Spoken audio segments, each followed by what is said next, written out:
Welcome to Modern Psychedelics, where we explore the transformations made possible through intentional engagement with psychedelics. This podcast will help you integrate high consciousness living into the everyday and deepen the work ignited by altered states. You can expect balanced and grounded conversations around therapeutic, ceremonial, and recreational containers. My name is Lana Pribic, your host and guide. I am a 3-time certified professional life coach, and I work with people who want to integrate higher levels of consciousness into their daily lives so they can feel more peace, fulfillment, and connection. After all, our time here on Earth is so brief, so let's make sure we're really living. The song you hear is called Lost Horizon by Peace Sign. All right, let's journey. My relationship with cannabis has not always been so great. It wasn't until I discovered the PAX herb vaporizer that I actually started enjoying cannabis. With joints, I found the effect too powerful and difficult to control. Plus, joints always damage my throat. I have had my first PAX Plus vaporizer for about 5 years, and it is still kicking. I love that it's gentle on my sensitive throat, that I can control the intensity of the high, and the gorgeous and intuitive design. It's truly the apple of vapes. But the thing I appreciate the most about my PAX Plus is that it's the one tool that's granted me a relationship with cannabis, and I love my relationship with it. It's an herb that's supportive for me during psychedelic integration, but it's also my preferred recreational or relaxation substance since I don't drink alcohol. I cherish my nights at home with my PAX and my playlists and music and dancing so much because these are the nights that have helped me to get to know myself and love myself on a much deeper level. Visit PAX.com to browse their selection of herb and oil vaporizers, cannabis pods, and accessories. Whether you want the PAX Plus like I have or any of their other products, you can use Lana at checkout to save 15% off your order. That's Lana, Lana, at PAX.com. PAX.com to save 15%, or you can simply click the link in the show notes. Hello, everyone. Welcome back to the show. I have a fun episode for you today. I am being interviewed by one of my best friends and producer of the show, Kev. Welcome back. What up? Hey, fam. Yeah, we're going to start weaving Kevin a little bit more around here, so get used to him. Today, I actually asked Kev to interview me. Gosh, I just recorded the 5MEO episode and that was so vulnerable, and I have this feeling in my chest right now that this is also going to be so vulnerable, but vulnerability is beautiful. So let's get into it. Hell yeah. Thanks for cheering me on. Yeah, you can do this. We can do this. Yeah, I really want to take you guys through my origin story of going through war as a baby, living in a country that was very different from my own, growing up with like major themes of alienation and abandonment. I want to take you through some of my key relationships in life and shine a light on really the gift of the struggle, the gift of the pain, and how I've really transformed it. I've come to a place where I'm really quite happy in life and with myself, and that's definitely not always been that way. It's been an uphill battle. I want to share it with you guys because I think it's inspiring. Is that lame to say about myself? That's not lame at all. But I think my story is inspiring. Hell yeah. Hey, are you inspired by your story? I am. I think I've been through a lot, yeah. So it's inspiring. Yeah. That's sick. Yeah, I think sharing stories of struggle is important, especially when you've done healing work. And what is this podcast but the whole process of healing? It really is, yeah. I hand the mic over to you, interview. As my mic collapses off of its stand. Jeez, pardon the interruption. Do you have any jokes you can tell, Lana? Well, this is... Oh, yeah, I'm watching Ted Lasso. What season are you on? I'm on season 2. Nice. What does a British owl say? What? Whom? That's great. Yeah, that Ted. Shout out Ted Lasso. That show... Speaking of inspiring. There's nothing like that show so out good. There.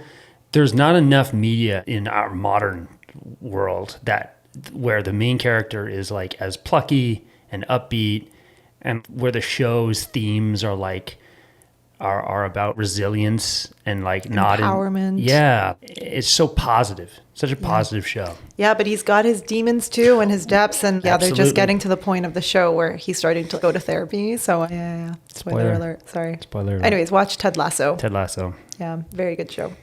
Nice. Speaking of Ted Lasso, that's a segue. Yeah, where were you born? Like, where were you born, by the way? And yeah, where did you grow up? Where are you from? What's your background? I'm from planet Earth. Huh? Yeah, so I was born in an Eastern European country that was at the time called Yugoslavia. And now it consists of six countries, I believe, that no longer exists, because when I was born, 6 months later, the Kosovo conflict, the war broke out. And truthfully, I don't know too much about the specifics of what went down. But yeah, so the war broke out when I was 6 months old. And needless to say, I did not have a very average or normal upbringing. Because so what happened? Like, how long did your family stay in like a conflict zone, or like when did they move? And I'm sure moving wouldn't have been very fun. Yeah. Because what would that make them? Refugees? Refugees, yeah. Yeah, so we were in the conflict zone. The city that I was born in was in conflict, and we had to basically smuggle ourselves out and pay people off. And gosh, my mom has some stories about this, but we had to. Have told you about. It's like Handmaid's Tale shit. Wow. One of the Handmaid's Tale, when they're like smuggling the handmaids in the trucks and hiding them behind the. Yeah, it's like shit like that. And I watched that show with my mom actually, and she was like very triggered by it because it brought back a lot for her. But so I was a baby, and we had to get smuggled out of the war zone because there was checkpoints, right? You couldn't leave. You couldn't just travel freely in a country when there's war. Luckily, my parents had money to pay people off. Not that we were like very rich or anything, but I guess they saved their pennies. And then we relocated to a city called Pula. It's in what is now Croatia. And we stayed there for a few years. And this was not a conflict zone, but the war was still going on, right? We left. So my parents submitted applications to leave the country as refugees to the United States, Canada, and Australia. Oh, wow. It's probably like applying to universities, but like way more dire. Way more dire, yeah. I hope I get picked by this country. Exactly. Yeah. So Canada picked us. Sick. Shout out to you Canada. got into Canada. Your average was good enough. Yeah. Yeah. I don't know what they base it on, but yeah, we got accepted to Canada, and we left the country with a couple things, a couple suitcases, and we actually landed in Montreal. And I don't know if you know this, but Eastern Europeans are actually genetically allergic to the cold. What? What does this mean? We just don't do cold. I don't know. Maybe it's just my family, but we don't do cold. Like, I don't do cold. Anyways, we got to Montreal. It was like December or January, very cold. And my dad was basically like, fuck this. And we took a bus from Montreal to Toronto because it's slightly less south and slightly less cold. Like we're talking slight. Slightly. Yeah. Yeah. Yeah. So then we settled in a suburb in Toronto, and it was tough. Yeah. Like, we were on welfare. We didn't have much. I think like almost everything that we had was like donated through various organizations to us. We really didn't have much. And we lived in these apartment buildings with basically a bunch of other refugees and people who were not from Canada. And it's crazy to talk about, isn't it? But yeah, that's how it all started. So did your family integrate into society? And I think that from what I understand, your family ended up being fairly successful in their endeavors. Yeah, I think my parents have worked really hard and come such a long way. And yeah, they had to go to ESL school and learn this new language and figure out how to make money. And my mom was like a chemist and my dad was a electrician back home, and they couldn't really get the same jobs here. So they had to figure out how to make a living. And of course, I didn't understand any of this growing up until I was late into my adult years. But yeah, it was as tough as you would imagine it to be, right? Very poor. So English is not your first language? No. What's your first language? So Bosnian. Bosnian is a language. Yeah. Wow. So Bosnian, Serbian, Croatian, very similar languages. It's like English in Canada versus UK versus Australia. Sure. Yeah. Dialects. Yeah. French in Montreal versus French in France. Yeah. Do you speak Bosnian at home? I'm not very good at it. So did your parents speak Bosnian to you growing up? They do. We speak we call it Spanglish, like Serbian English. We mix it. Okay. Mix the two. But there's a conscientious effort to speak English. Yeah, well, I think the effort had to shift to speaking in my mother tongue because as we integrated into society and into Canada, I actually, especially, we'll get into the university days later, but especially when I went away to university, I started losing my Bosnian. And today I can speak it and understand it, but my grammar is awful. And I forget words, and similar to how I speak in English. But yeah, so they speak in Bosnian to me, and I'll speak in English back to them. Interesting. Yeah. Yeah, sure. Yeah, because it's more ready for them. But we all understand each other. Okay. Yeah. So then what? So your parents are out hustling and doing their thing and raising kids, and then you're one of the kids. And how do you do? What do you do when you go to school? Are you going to school speaking Bosnian? When did you learn English? Yeah, I should mention I have an older brother. He is 6 years older than me. So he actually has memories of the war. My mom always says, you're so lucky you don't remember anything. My brother actually has memories. But yeah, in elementary school, honestly, I was a little shithead. A rebel or just a dope? I was so bad. I think I told my kindergarten teacher to fuck off. Sick. It was so bad. That's rad. Yeah, I don't think if she was listening right now, she would think that. But yeah, I was really bad. And the way I processed all of that now is I wasn't getting the attention I needed at home because my parents were busy trying to set up a life and make a living. And I think I was really acting out. I was always in the principal's office. I was so bad.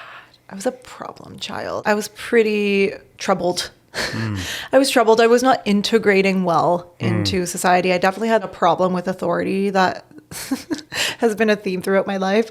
And yeah, even in middle school, I think I started to calm down a little bit and I wasn't getting in trouble as much. Although I used to read books in middle school. I was a little bookworm and I would get in trouble for reading books. While the teachers were talking, yeah. You got in trouble for ignoring the teachers. Yeah. You happen to be reading a book, which is a very noble pursuit. Yeah. How many people grow up well-adjusted? I don't know. It's rare. Yeah. You weren't one of those. I was not well-adjusted. Did anything help? What did you like? Books? I liked books, yeah. That's cool. I liked books. I ate a lot of candy. Candy. Sick.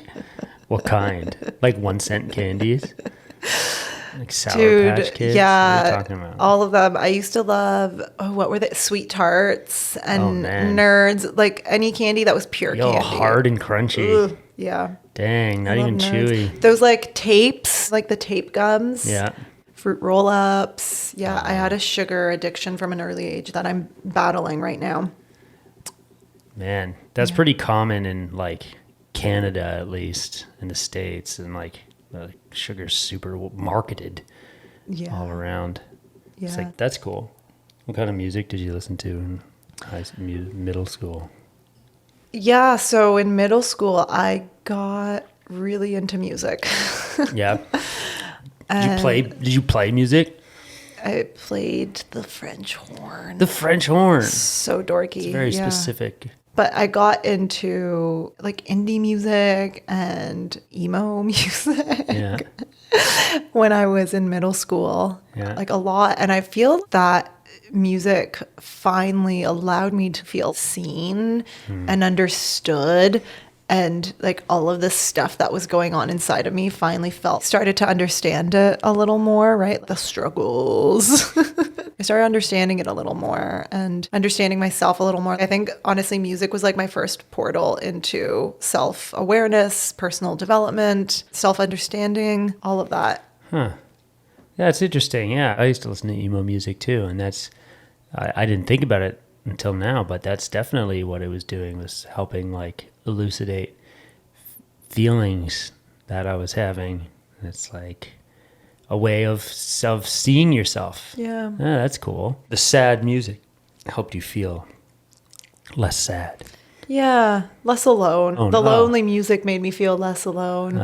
Yeah, and in middle school, I had my first boyfriend, and I remember I went like ice skating with him on a date, and I was so afraid to ask my mom to go on a date because my parents were quite strict. Like they would not allow me to go to the mall with friends. Like they were just like super strict Eastern European parents. And compared to all the loose, chill, relaxed Canadian parents, I was like always so upset with them that they didn't let me do stuff. So anyways, I was like super nervous to ask my mom to go on this date that I hid under the kitchen table while I asked her. Oh my God. That's how nervous I was. Passed her a note. So anyways, I went on this date, like we dated for a little while, and then he broke up with me. Oh. And I was very sad. Wow. And that was like, I think, my first taste of rejection. And I think I cried a lot. I was pretty boy crazy in middle school. I had this best friend.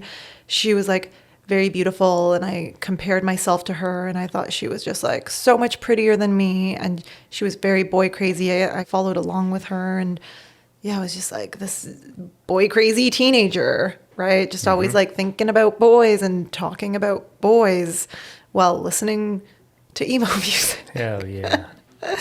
And I remember I like always felt like very deeply self-conscious, and I was always comparing myself to other girls. And this carried through for me for such a long time into my late adulthood. Yeah. Oh, that you stopped it if you did at all. I mean, that'll carry through forever for some people. I think it's really common with women, at least. Sure. Yeah, like we really have a hard time with our confidence, our looks, our appearance, our self-worth. And yeah, for me, it really started then when like boys started entering the picture. And I also started drinking really early. I started drinking, I think the summer between grade 6 and 7. Or maybe it was between 7 and 8. How old is that? Or maybe, no, you know what? I'm sorry. I started drinking the summer before high school. So it wasn't that early, but that's early. Is Looking that back 15, on that. Yeah. 16? It's young. That's pretty young. It's young, It's yeah. pretty young. It's young, but I guess it is standard for when people start drinking these days. I think I started drinking I like experimented with drinking around that age too. I guess that's why I'm not that shocked. I'm like, that tracks for me. Yeah. I had a drink. But it's young. It's young. Oh, it's young. It's like 15-year-old drinking alcohol. Yeah. Crazy. Yeah. Yeah, you just go for the gold. Go for the blackout. Yeah, I remember in high school, I made this group of friends, and I was the one who got us all into drinking alcohol. I like figured out how to get it, and nice. Yeah, I was like You were the plug. I was the plug, and yeah, I remember everyone thought that I was like wacky and crazy, which I guess I was. Oh, okay. Yeah. You were cool. Yeah. Wacky and crazy, eh? Yeah, but in high school, I developed this group of friends early on. And it was nice because I had a group of girls. There was like 5 of us, and we were like best friends throughout the high school years. But at this time, I developed acne. Uh-oh. The hormones were raging. Yeah, it was really bad. It was like really cystic, bad. Ugh. And then I was also like quite chubby. I think my hormones were just, my self-confidence was so low. It was so low. I remember going bra shopping with my mom. It would be a tragedy. Like it would end in so many tears. I just felt so horrible about myself in high school. Yeah. I really did. But I did wear some crazy shit. Okay. Yeah, still owned it. I wore some crazy shit. And I think that's the thing. I always experimented with like different ways of expressing myself. Through that, you still found a way to express yourself and have some joy. Yeah. That's cool. I always really felt this desire to express myself. So it was like really through fashion and music. And I still loved reading books, and I got really into TV shows, and all this stuff I think was just such a quest for me to try to understand myself.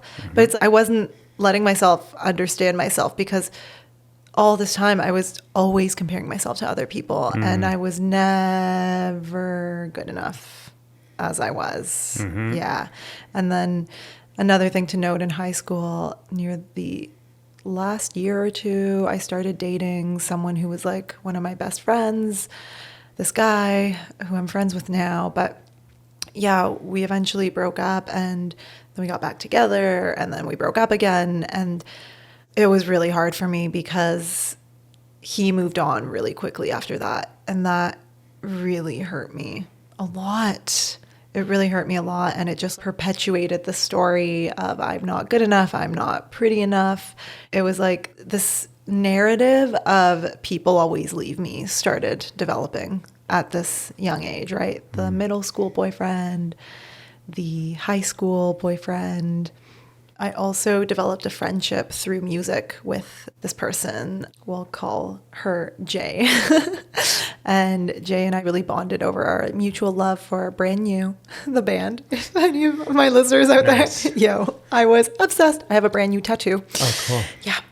Yeah, because, I thought that I would love them forever. So why not get their lyrics tattooed on my body? That's cool. But yeah, I really developed this friendship with Jay. And I think for the first time, I had a friendship with someone where I felt really seen and appreciated for who I was. So that was going on in the background. The only thing is she lived in New York City. So she wasn't really a part of my day-to-day life, but we had this really beautiful but long distance kind of friendship. Were you guys pen pals or phone pals? We were pen pals. Yeah, we would write each other letters all the time and send each other mail and like mixes. Like our thing was we would like create not playlists. Like back in that day, you would do CDs, and we both just loved music so much. So that was a really special friendship, and it went on for into my university years actually. And then I'll tell the story of what happened with that after, but. Yeah, as high school was coming to an end, I really struggled with my parents. I had a really hard relationship with both of my parents because I just felt that they didn't give me the freedom that I wanted. As I said, they were very strict. And in my culture, it's like very strange to leave the house at age 18. That's like a very strange thing to do. Really? Yeah. Strange culture. Yeah, you stay with your family until like you're married, really. Like people like going away to university. Oh, I see. I thought you meant leave the house to like go out for the night. No, to leave the home, to move out. Leave your parents. Yeah. So we fought about this for a very long time. They wanted me to stay at home and live at home with them in university. And I was hell-bent on moving out of my parents' house and getting away from them, like any 18-year-old, right? And basically, they weren't able to afford me going away to university and living off campus and all that stuff. And I still went ahead and applied to all the schools away from our home so that I would go away to university. I just did what I wanted without regard for what my parents said. I was pretty rebellious. And anyways, I got into a University of Guelph, an hour or so away from Toronto. Super hippie town. It brought out my inner hippie. Yeah, I'm really happy I went away, but I did have to take out student loans to be able to afford this. And in high school, I was very interested in theater as well. We didn't really talk about that, but I was like a theater kid. Oh, really? Yeah, I really loved acting, and my dream was to become an actress and do theater.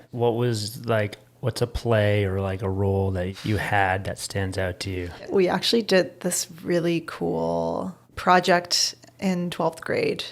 What do they call it in the States? My senior year. Yeah. I still don't know. We did this those project in words are. senior year. No, most of my audience is in the States, so I got to All right. cater to their language. Freshman means you're new. Yeah. What's the next? Freshman, sophomore, junior, senior. Junior comes It's after from all the OC and One Tree Hill sophomore? I watched. Oh man. Yeah. All right. So anyways, Senior year. my senior year, we did this really cool project. I don't even remember what it was, but for some reason, and this is hilarious, I was like the leader of our group, and we decided we would focus on drug use, which Okay. is hilarious. And we did this really cool piece where White Rabbit was playing by, who's that by? Jefferson Airplane. Jefferson Airplane, yeah. White Rabbit by Jefferson Airplane was playing, and we did this really crazy scene with just the horrors of drug addiction. Did you guys pretend you were high? Oh, yeah. Had anyone been high at that point? Probably not. I had probably smoked weed. What did you think about people who got high? I was fed like the stuff that they taught us that was based in the war on drugs. They just talk about meth and how it'll make you scratch your face off and that drugs are bad and like being high is bad and all that. I think it's so ironic. You were doing almost like a PSA. You were being, your message was don't do drugs. Look at how silly it is. Yeah, I think I was inspired by the book Go Ask Alice. Oh, that was a creepy book. Yeah, it was a creepy book. I was a creepy That was also an teenager. anti-drug book. Yeah, I was like a very dark and twisty teenager. Sure. You probably read 50 Shades of Grey when they came out. I did not. Oh. I did not. Yeah. I read that 2 years ago. And it's awesome. I don't know what everybody's saying about it being lame because it's awesome. I watched the movie. Okay, I haven't seen the movie. Pretty hot stuff. Is it? Okay. Yeah. So anyways. Back on track. Yeah, so I was a theater kid and my dream was to go to university to study theater. I enrolled in the theater studies program and my parents were just like, no, what have we done? Yes. Like they saw that as a failure. They were like, no, this is horrible. Anyways, I did theater for a year and At university? Yeah. You studied theater? Oh, no yeah. way. Cool. And honestly, I didn't really enjoy it. And I remember looking around in one of my acting classes and I just felt this like deep sense that I didn't belong. I was like, this isn't for me. So I did what any good arts kid would do. I switched into business. Yeah. And I decided to study business and I guess I had to catch up. So I had to take the whole gamut of business subjects and decide what I wanted to do. Wish I did marketing, but I actually studied economics. And I actually turned into such a dork, like such a nerd. I studied so hard because I really leaned into my schoolwork and I really leaned into economics. I was so interested in economics. I thought it was so interesting and so cool and I was really good at it. This was the era of me being misaligned with my true self. You went full force into this I went thing. full force into economics because I was But you don't even have a favorite economist. I don't even know. I mean, that says a lot. An economist. Okay. Name an economist. Yeah, you can't name an economist. Can I name Adam an economist? Smith. Adam Smith is an economist. Yeah, he's an economist. And yeah, I think he was the first. So here's my not so secret. The number one tool in my toolkit, the thing that has changed my life for the better the most, aside from psychedelics, of course, is not therapy. It's not breath work. It's not meditation. It's not even the yoga I've been doing for 15 years. It's coaching. Because coaching is the most actionable tool that I have come across. A few years ago, I fired my therapist and hired a coach, and working with a coach helped me start moving in the direction I wanted to move, and I finally stopped feeling stuck. I fell so in love with coaching, even though I wanted to become a therapist at that time. I decided instead to get trained and certified as a professional coach. As a psychedelics informed life coach, I work with people who are on the psychedelic path, which is probably you if you're listening to this podcast. The Global Coaching Client Study from the International Coaching Federation shows most clients who work with a professional coach report improved work performance, more growth and opportunities, greater self-confidence, enhanced relationships, more effective communication skills, better work and life balance, and an improvement in wellness. According to the same study, 99% of people who were polled said that they were somewhat or very satisfied with the overall coaching experience. Coaching works. I see similar results amongst my clients every week. You can actually read their beautiful in-depth testimonials on my website at modernpsychedelics.net. Along with being psychedelics informed, my style is process oriented.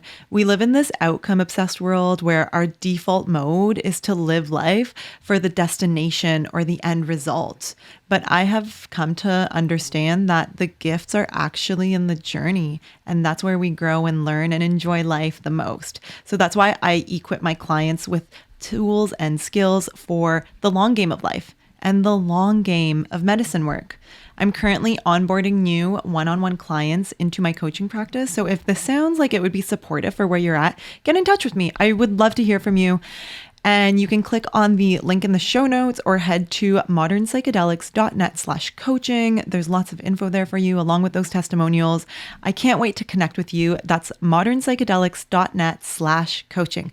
Okay, let's go back to the episode. I really wanted to please my parents, right? I really wanted to make them happy. And I was like, this is going to be good and I can get a good job and all that stuff. And in university, I was drinking a lot, like a terrifyingly large amount, like going to the bars and just drinking. It was like the taste of absolute freedom that I had been looking for. Right? Don't you mean the taste of absolute? It was the taste of absolute strawberry flavor. Sick. Yeah. Yeah, I don't know if they have Absolute in the States, but Absolute is a vodka brand. Oh, hell yeah, they do. Yeah. I was completely lost. I had a really hard time making friends. I'm not in touch with any of the people that I met in my undergraduate degree. I have no idea what I was even doing hanging out with the people that I was because, wow, they were just like completely, no shade at them at all, but they were completely misaligned with who I am. Mm-hmm. And I think as a result of this kind of like alienation, again, not feeling understood by the world, by the people around me, I really leaned into my work. And I leaned into kind of doing what I thought I was supposed to be doing, going out and getting drunk and listening to country music. Like, what? Uh-oh, whoa. I know, what? Oh, panic button. Not like country music, but break. The university towns, they play like country and like rock covers and stuff to go out and enjoy that. Yeah. So strange. I could see you wearing cutoff jeans and the boots and the furs. Yeah, the crop tops. That's right. Yeah. That's cool. Yeah. Yeah. My social environment was not good in university. I had some horrible roommates. I lived with these 3 women in my 3rd year or my 2nd year, my sophomore year of university. Sophomores. And shout out sophomores. Man, they were bullies. They were so mean to me. Like they were so mean to me. But luckily I had my friend Jay who was there for me and who understood me and who helped me. Is Jay real? Jay's real. Okay. Yeah. I just don't want to say the name. I didn't want to I just wanted. No, she wasn't a figment of my imagination. Yeah. I didn't want to find out that she wasn't real. No, she was real. And then when I was 20, again, sophomore year, I tried MDMA for the first time. Okay. Yeah. Story gets juicy. Here we go. I was so scared, but I had this house party and all my friends came over and I remember my friend and I were like, hey, we're going to try this. We're going to do it. And I think she had done it already. And I had the time of my life and I was just like, what? How is it even possible to feel this good? Yeah, it was my first time getting high, right? It's like, hell yeah. How is it possible to feel this good? This is amazing. And I think that started a new era for me. I think that was like when Jay and I started to drift apart because she didn't really understand that world. But yeah, that really changed things. And then all the while I was lost in every way. I had no idea what I wanted to do after school, career-wise, not a clue. I got really into photography in high school and university. I was also taking a lot of photos. I had a dream of being a photographer and just like creating really beautiful images. I started really loving cooking. Who's your favorite photographer? I do love... Or like in your top 5? Yeah. This man named Sebastiano Saldago is really amazing. There's a documentary on him called Salt of the Earth. Okay. Yeah. Cool. Good shit. I'll check that out. Yeah. Salt of the Earth.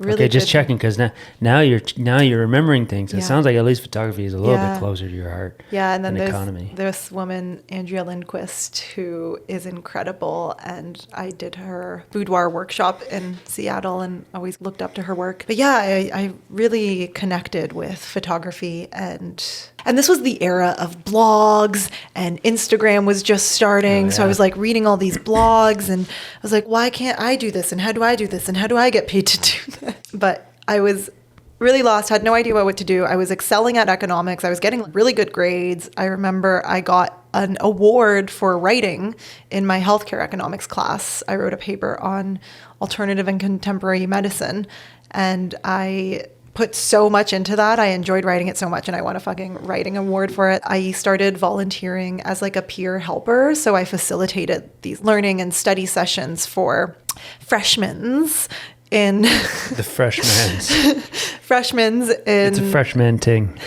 in economics classes, because econ's really hard for a lot of people. And my mom was really strict with me excelling at math, so I was decent at it. So yeah, I was like volunteering, and that was really fulfilling. And then I think I reached this like existential crisis of sorts in my final year, and I was like, fuck it, I'm going on exchange.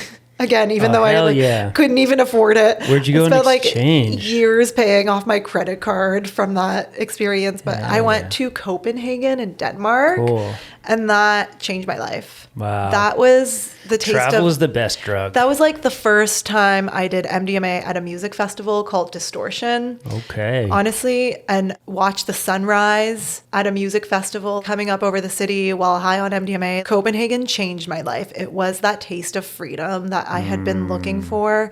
I love Europe. Like, I'm European. I love Europe. The way of living, the life there resonates with me so much. Everything in Copenhagen's so beautiful. The food is amazing. I just got a taste of what life can be like on that exchange, and it just opened up so much for me. And then I had no idea what to do, so I applied to grad school because I was like, yeah, why don't I just keep being a student? So I applied to grad school while I was away in Copenhagen. I learned I got accepted to grad school. I accepted it. And I came back from Copenhagen a totally different person than the one who applied to grad school. Did you finish your grad program?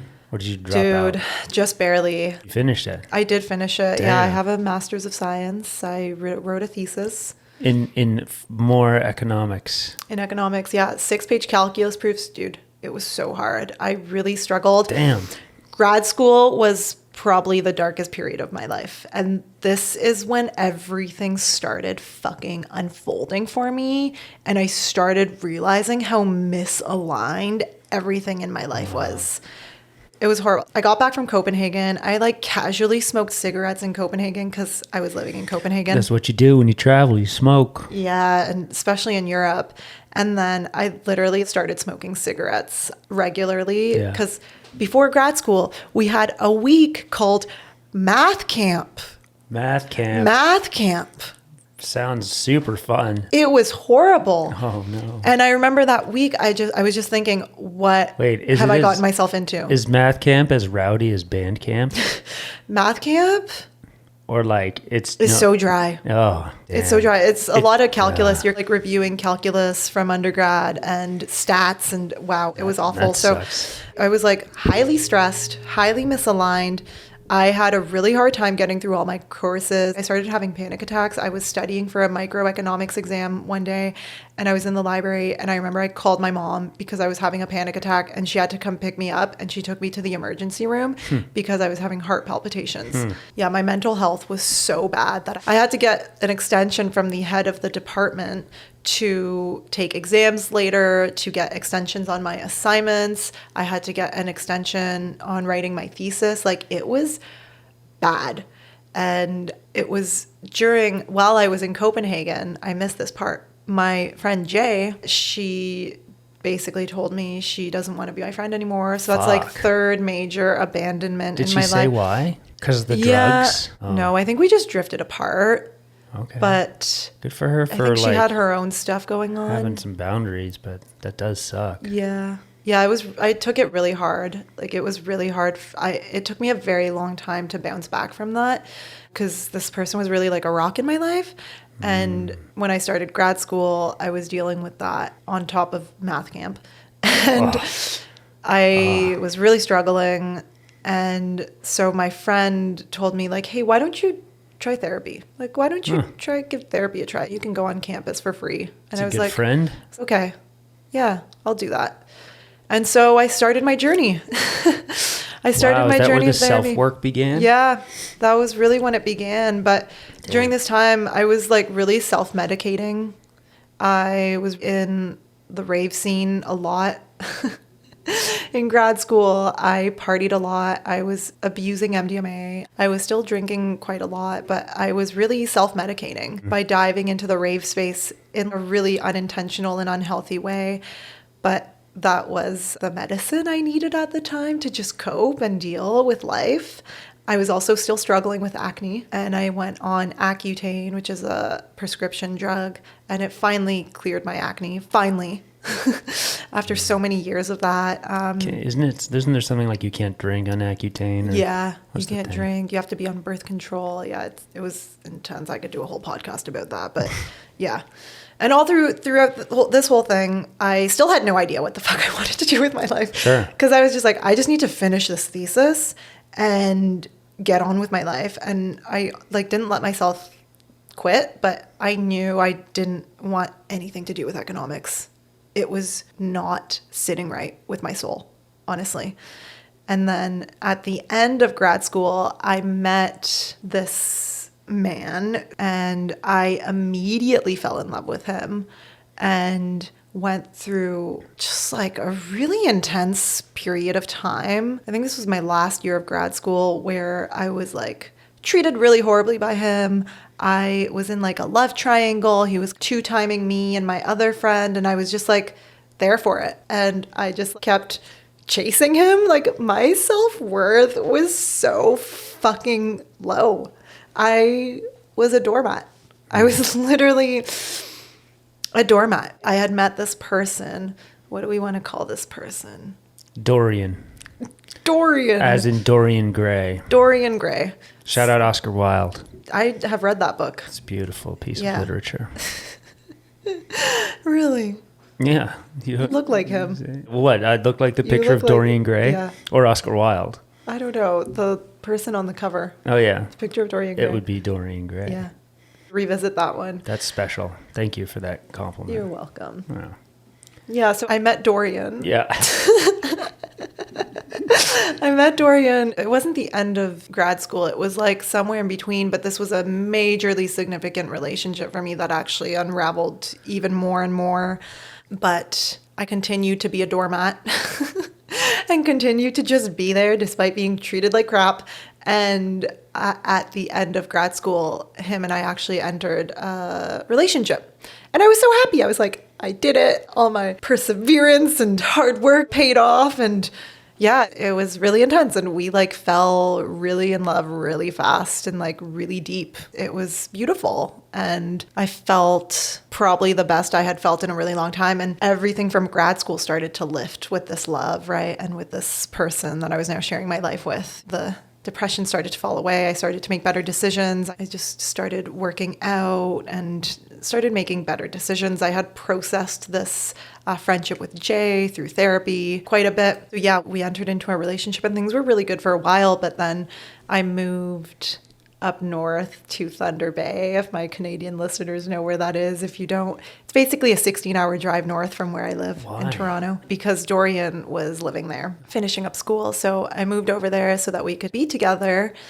And I don't know if it was quickly, but after some time passed, after the honeymoon phase passed, and we were like firmly in love, things really started to fall apart very quickly. And it was like, gosh, we just triggered the shit out of each other and brought out the worst of each other. So it was like life started to take like an upswing for a very short amount of time, and then it went plummeting down.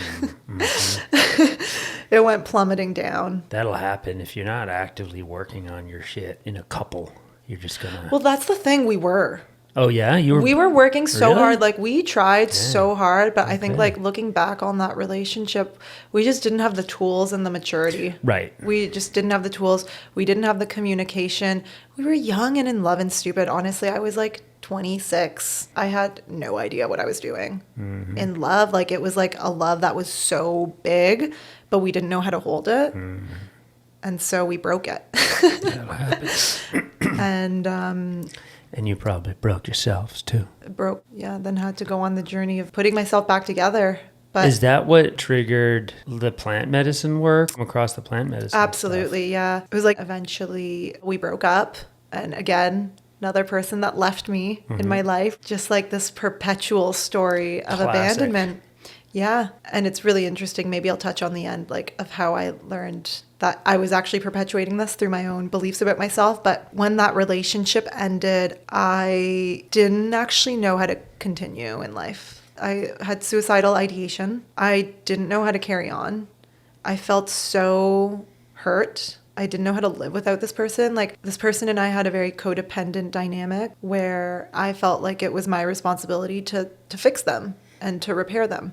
And that if I could just fix them and repair them, then everything would be fine. It was very codependent and unhealthy. And of course, in doing that, I wasn't able to see him for who he actually was. And we both played a role, but just losing that love, someone who I thought was like the love of my life, who I was like so madly in love with, it broke me for a very long time. Because it was like everything that I had been through with boys and men, from boys to men. Boys to men. Shout out boys to men. Everything that I had been through from boys to men and always feeling not chosen. I have the scene of Seth when Summer breaks up with him. If you ever watch the OC and he's listening to Boys to Men in his room, that's what I felt like. Times a million. Nice. But I felt that I finally was chosen by someone. Like someone finally chose me, and it was someone that like I was so into. And I finally felt like I was on top of the world, and then I lost that. And I put so much of my self-worth into that person being with me that I completely lost myself. I completely lost who I was and gave up everything for this relationship. So when it ended, I was a shell of myself. And so I cried for about 2 weeks straight. My mom had to make sure that I was eating. It was very dramatic. And then I booked a flight to Costa Rica, and I went to Costa Rica for 10 days. And that was my first taste of, okay, we're doing this. We're going to put ourselves back together. And I went to an eco village and meditated and did yoga and just spent time with myself for the first time in a really long time. And when I was there, this man came up to me and he was like, we're doing ayahuasca tomorrow night. Do you want to join us? And I was like, I really want to do ayahuasca, but no, I don't want to join you. I don't. And I didn't, but it was like very much in my awareness and my consciousness at the time. And it was my first kind of like line of defense was actually therapy. And I went and saw a different therapist than the one in grad school. And she helped me a lot. I worked with her for about a year. About 6 months into that, I started with ayahuasca. So I hit this wall with the therapy, and my self-awareness at that point was really growing, and I was really starting to understand myself. Man, I was like reading all the books. I was going to Codependency Anonymous meetings. Wow. If you didn't know those were a thing. Yeah, That's they cool. have those. I was doing the therapy. I was like really working on myself so deeply. And meanwhile, career-wise, I still had no idea what the fuck I was doing. Yeah. But I was like, my job right now is to put myself back together because Yeah. I literally can't handle life right now. I was so depressed. So the end of that relationship brought everything to the surface. And I was like, I'm going to look at all of this and I'm going to fix all of this because I never want to experience this pain again in my life. And it was almost like I had to take responsibility for how I showed up in the relationship, for all my actions, everything that I did. And that was really hard, and it was really confronting, and there was a lot of grief and there was a lot of sadness, but the ayahuasca ceremonies offered me such a safe space to do that and to confront myself in those ways and to process these really big emotions in a really supportive community. And I was going every month, every 2 months for about 3 years. In 3 years, I did 30 ayahuasca ceremonies, and I made a lot of progress, like therapeutically, and I stopped seeing my therapist. So I was like, ayahuasca is my therapist now. And yeah, maybe I'll stop there because I just shared a lot. Well, I'm curious, why didn't, before you started doing therapy and going and doing the ayahuasca, why didn't you just go back to partying and doing drugs and coping the way that you had coped before? Oh, I did for a little bit. Oh, okay. I spent that first summer partying. I had stopped. So what changed then? I had stopped throughout that relationship with Dorian. My drinking became a problem, and I didn't like who I was when I drank. And so I stopped drinking, and I stopped smoking cigarettes, and I stopped with the cocaine. I made improvements in my substance use. When that relationship ended, I think I was so eager to move on with my life, maybe find the next relationship, that I was like, screw it. I'm going to have like my hot girl summer, single girl summer, or whatever.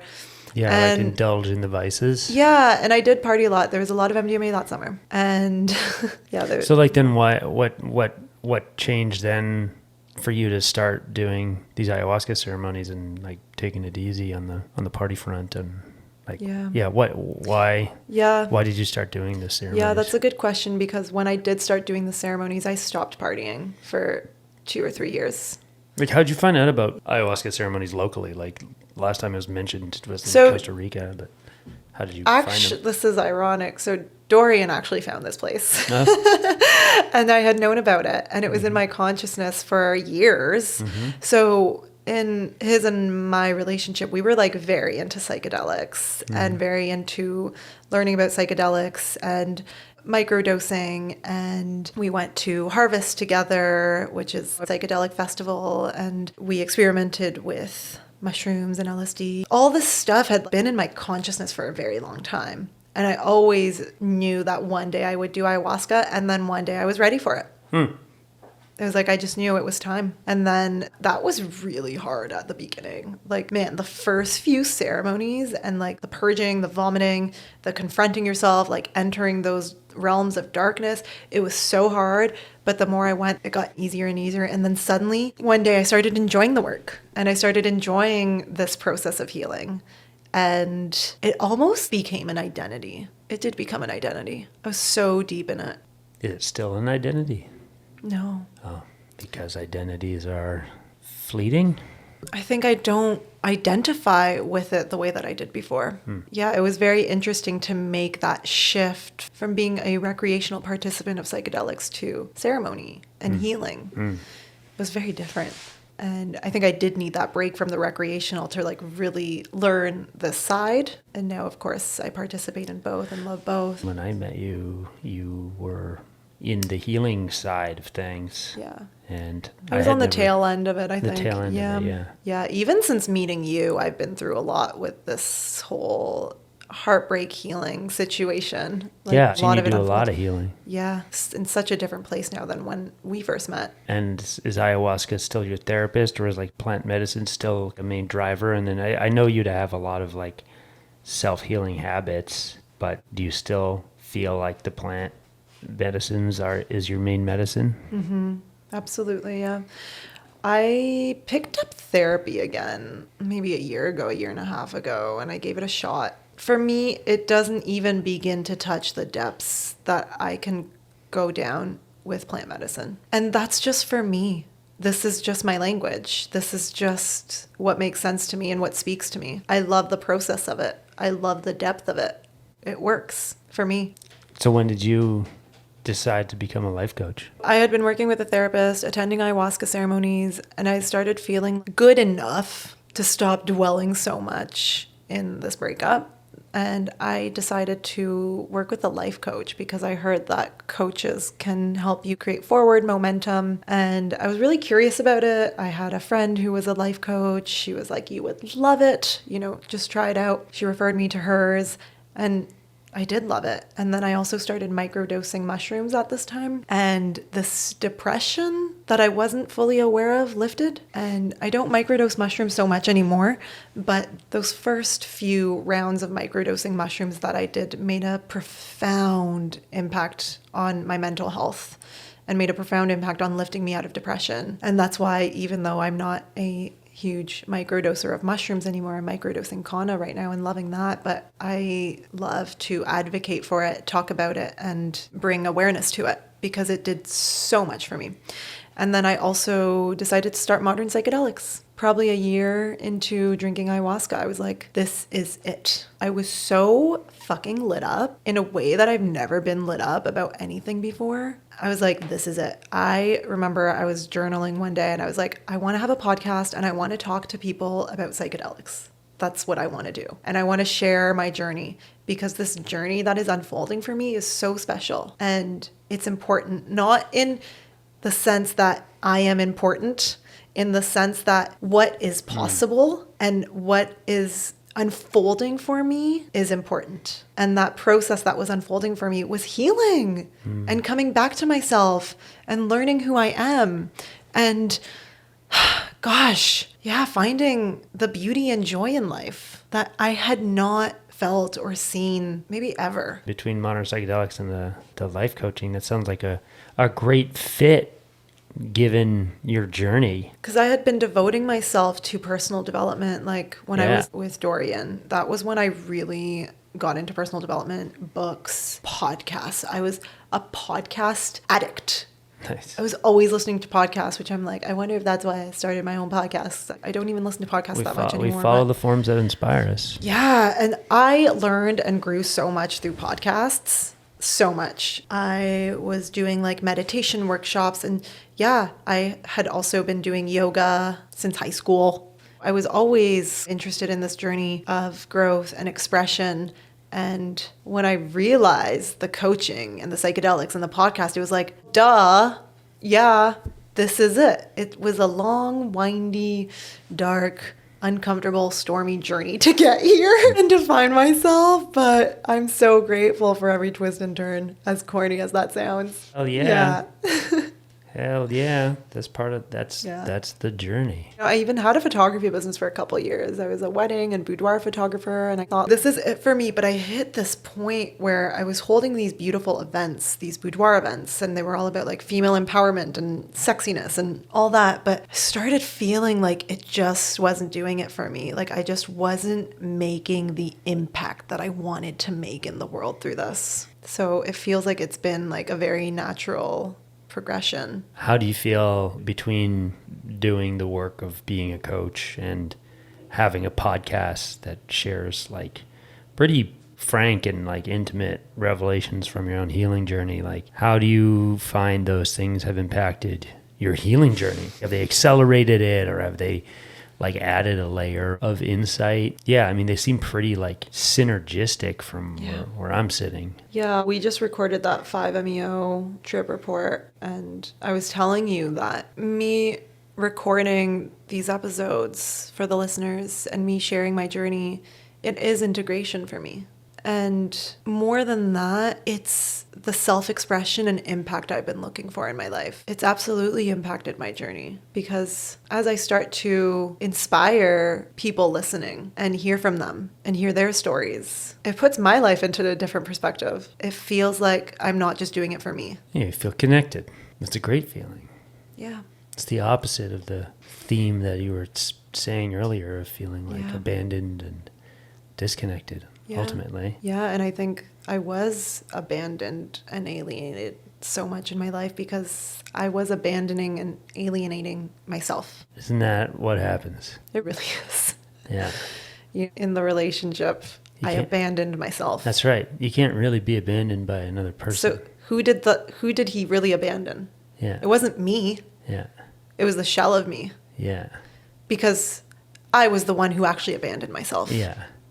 Yeah, you took the cue and you followed the sign. Yeah. Sort of any pursuit when you're conforming to society or like acting in a way that you think another person wants you to be. Yeah, I really do think that a lot of our paradigms of the world and how we view the world start with how we view ourselves and how we relate to our own life. Well, it's funny like hearing your journey and like the kind of key points along the way. It sounds like you went from like taking other people's advice for how to live your life and looking to outside yourself for identity to looking inside yourself. It takes time to really ground in that. But once you get in touch with yourself and you realize how nutritional that is and how evergreen that is and how even in the middle of a shitty storm, you still have a place to be, your inner sanctuary and whatnot. That's hard to ignore.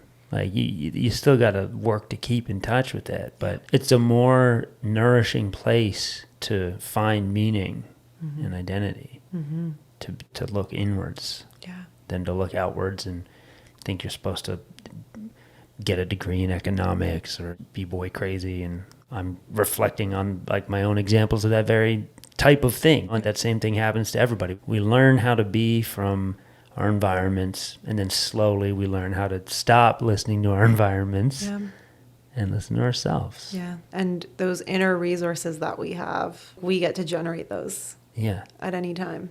Yeah. We don't have control over what the external world generates for us. Yeah. It's really empowering. Yeah. Sure is. What an empowering journey we just went through. I think what is special about it is the growth. And like leaning into the discomfort. I don't know if there's anything like really iconic in my story, but I think that there are nuggets that people listening can relate to if they are on that journey and that they are feeling disconnected from themselves. And if they are maybe looking to the outside for approval, maybe comparing themselves. I think the healing journey really ended with Iboga for me. That medicine made me good with me. It was like the ayahuasca prepared me to receive that medicine. And then I was already like primed and prepped. And it's been over a year now. And I know this isn't going to go away. This connection to the inner sanctuary, to myself, it's there for good. And I'm so grateful to the plants for everything that they've given me.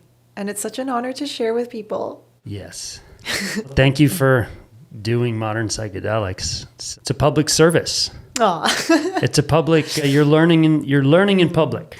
Yeah, which is a really good way to learn. That's really what I wanted from this platform.